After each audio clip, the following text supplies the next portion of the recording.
Oke guys, welcome back to my channel dalam pembahasan alur cerita sebuah anime yang tentunya kalian pasti udah tahu lah ya. Dimana anime ini berjudul Dororo. Sebuah bocah laki-laki yang harus menjadi korban dari ego sang ayah, dimana ia dijadikan tumbal agar tujuan sang ayah tercapai, yaitu menjadi penguasa. Dan bangkainya lagi, patwa tersebut menghanyutkannya di sungai dengan aura kutukan yang sangat pekat. Gimana kisah selengkapnya? Apakah bocah laki-laki itu bisa bertahan hidup? Tanpa basa-basi langsung masuk ke alur ceritanya.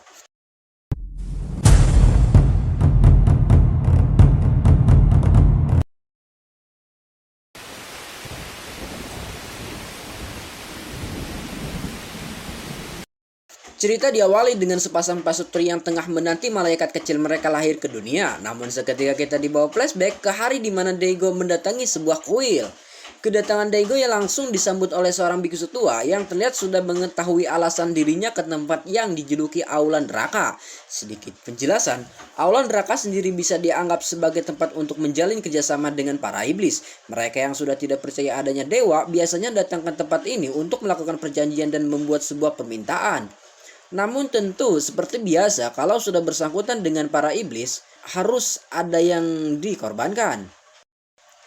Melihat Daigo yang sudah bertekad dan tidak bisa diganggu gugat lagi, sang bisu tua pun berniat bergegas pergi. Tapi sayangnya pergerakan sang bisu kalah cepat dengan ayunan pedang milik sang Daigo.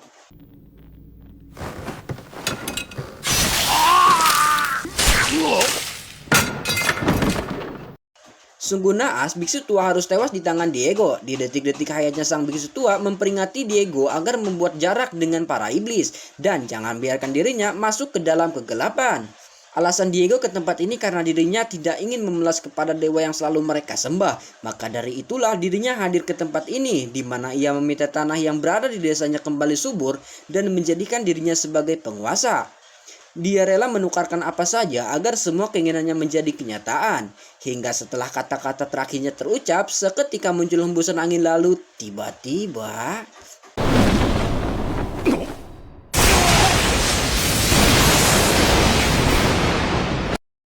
kembali ke masa sekarang di mana buah hati milik Daigo terlahir ke dunia. Namun tepat ketika sang nenek tua mengangkat anak tersebut, tiba-tiba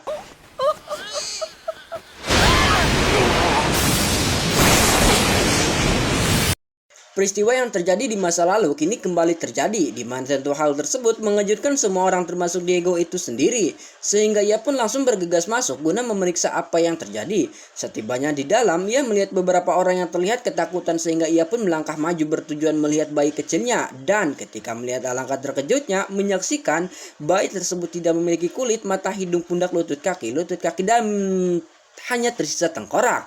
Namun yang paling mengejutkannya adalah bukannya sedih ataupun terpukul, Daigo malah senang sebab dengan ini perjanjian dengan para iblis telah diaktifkan. Dikarenakan Daigo berpikiran kalau bayi tersebut tidak akan bertahan lama, ia pun menyuruh pelayan tersebut buat membuangnya di sungai. Namun karena pelayan itu melihat sebuah perahu, ia pun memilih menghanyutkannya. Akan tetapi ketika pelayan tersebut telah melakukan tugasnya, tiba-tiba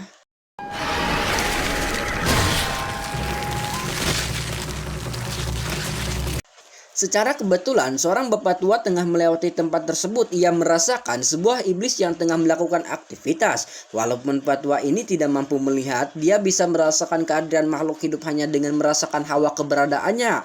Hingga dengan ini pertarungan pun dimulai.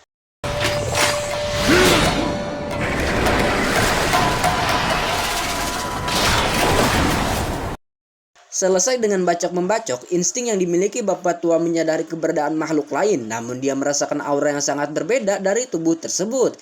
Hingga ia pun menyadari kalau aura yang menyebar di sekitarnya adalah kutukan.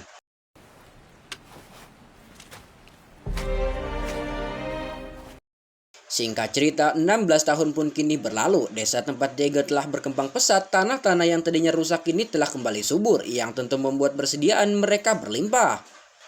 Tapi seketika kita dibawa ke tempat lain di dalam sebuah desa, memperlihatkan seorang anak tengah dikasih pelajaran oleh sekumpulan orang karena kedapati mencuri barang-barang milik mereka.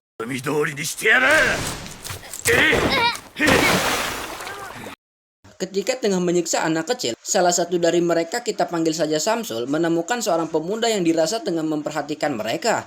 Namun bocil yang bernama Dororo menyadari pandangan sang pemuda bukan ke arah mereka, melainkan ke arah sebuah tumpukan sampah. Tentu hal itu membuat mereka semua merasa aneh, sebab bagi mereka apa menariknya sampah-sampah tersebut. Sampai tiba-tiba... Gomi ga nagarete kita dake ja ne e ka. Nanda!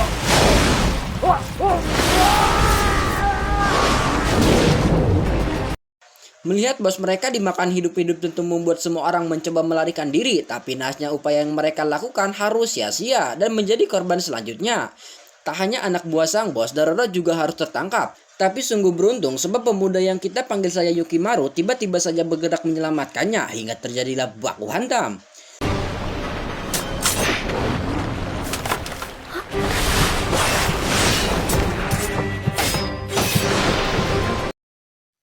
Setiap langkah yang dilakukan Yuki bukan hanya untuk menghindar, tapi ia juga sambil menyusun sebuah rencana yang dimana Yuki berniat memanfaatkan jembatan tersebut untuk melumpuhkan sang iblis.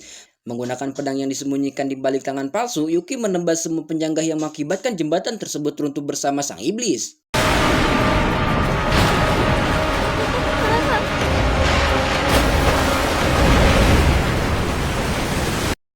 Selesai dengan pertarungannya, Yuki pun kembali menyembunyikan kedua senjatanya di balik tangan palsu. Namun tiba-tiba saja topeng miliknya bergetar hebat dan hal tersebut tentu membuat Dororo merasakan keanehan. Yang bersamaan dengan itu sebuah petir nampak menggelegar di mana Daigo atau kata lain ayah Yuki merasakan sebuah firasat tidak baik. Yang benar saja tepat ketika dirinya masuk ke dalam aula neraka, alangkah terkejutnya salah satu patung telah terbelah menjadi dua. Tak hanya itu, di sekitar kuil juga telah terjadi bencana alam yang cukup besar. Di akhir video kita diperlihatkan kondisi ibu dari Yukimaru kini telah memiliki seorang anak, di mana dengan ini berarti tanpa Yuki sadari kalau dirinya telah memiliki seorang bersambung. Oke guys, cukup sampai di sini aja kali ya. Sebelum pamit saya cuma mau bilang selamat menunaikan ibadah puasa bagi yang menjalankan. Ya udahlah, sekian dari saya. Jaga gebetan kalian, ajakin jalan, beliin apaan aja gitu buat buka. See you and bye bye. Cocok.